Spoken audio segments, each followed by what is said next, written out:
ఏం లాభం నీ లాభం పాడబడ దవాఖాన పోయి కూడా లాభం లేదు వచ్చి ఇక్కడనే ఉన్నావే. ఇక్కడనే ఉన్నా. ఏమైంది? దవాఖానకు పోతానని పోయి పొద్దుట పోయి ఇప్పుడు వచ్చినావు. ఇప్పుడు వచ్చినట్టు ఏం చేయాలి?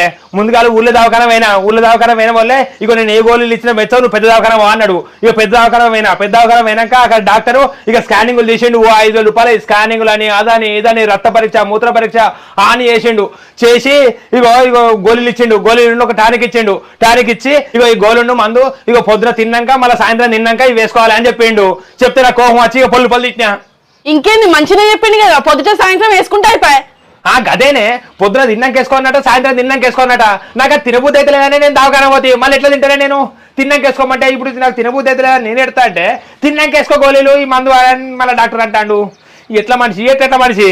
అవును నిజమే, నీకు తినబుద్ధి అయితే లేదనే పోతీవి. తిన్నాక టాబ్లెట్ వేసుకోమని ఎట్లా అంటాడా డాక్టరు? గన్ని టెస్టులు చేసి ఏం లాభం? గదేనే నువ్వు ఉట్టిగా దవాఖాన పోమ్మాటివి. 5,000 రూపాయలు దండికి ఇప్పుడు. ఇచ్చిన మందులో తెచ్చుకున్నావా? ఇక తెచ్చుకోలే లాభం, ఆ డాక్టర్ దగ్గరనే వారేసి వచ్చిన. అయ్యో 5,000 రూపాయల టెస్టులు చేయించుకొని మందులు అక్కడనే వారేసి వచ్చినావా? ఆ డాక్టర్ కూడా ఆకలే ఉడతలేదంటే తిన్నాక టాబ్లెట్లు వేసుకోవాలని ఎట్లా అన్నాడు మరి?